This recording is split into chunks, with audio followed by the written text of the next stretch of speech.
Welcome back to our bonus episode for the Finance Focus podcast. Today we have Paul with us from gloveglu. He's very kindly agreed to share some of his top tips under 10. You'll catch the feature episode on your podcast platform. We have a deep dive into Paul's fascinating and fast-growing business, gloveglu.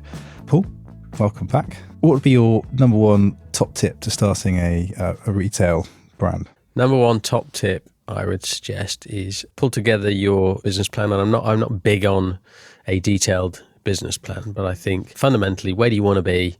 How do you get there? It's as simple as that. Putting the basics in place for that is number one. I always say if it doesn't work on the back of an envelope, then no matter how much detail you're going to go into, it's not going to work on a detailed spreadsheet. One of the things you were talking about in the longer episode was around, I think you called it a dashboard, where you had a tech stack that gave you all the information that you needed to run the business.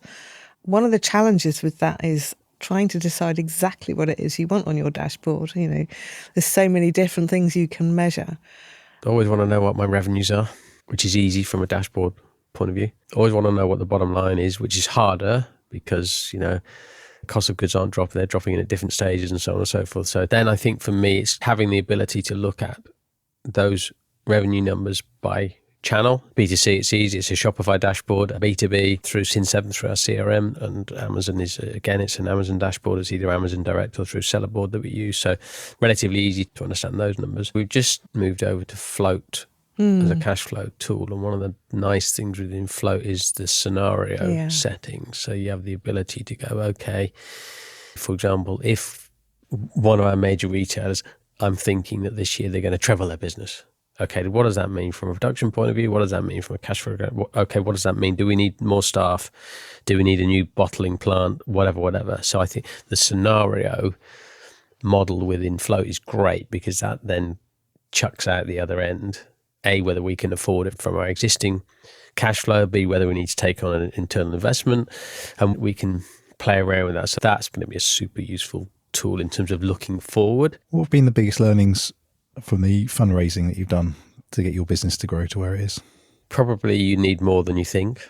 So we've had occasions where I believe we need a particular number. And again, this goes back to this scenario planning and forecasting. You think you need a particular number. 9 times out of 10, actually, that number ends up being slightly more.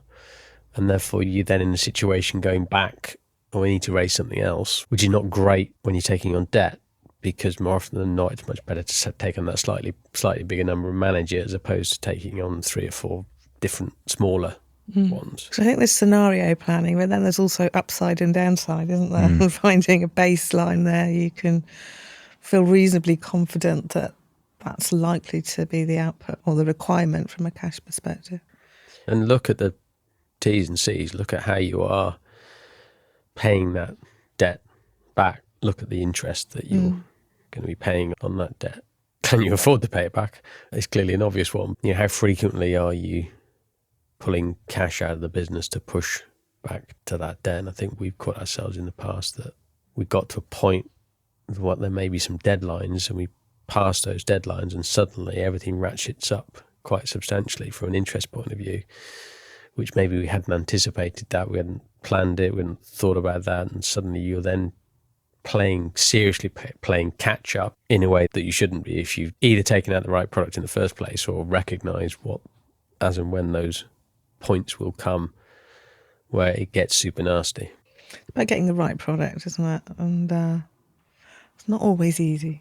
Maybe sometimes you don't have any choice. So, you know, at the end of the day, when you're growing as rapidly as we've grown, you're pedaling bloody hard and quickly.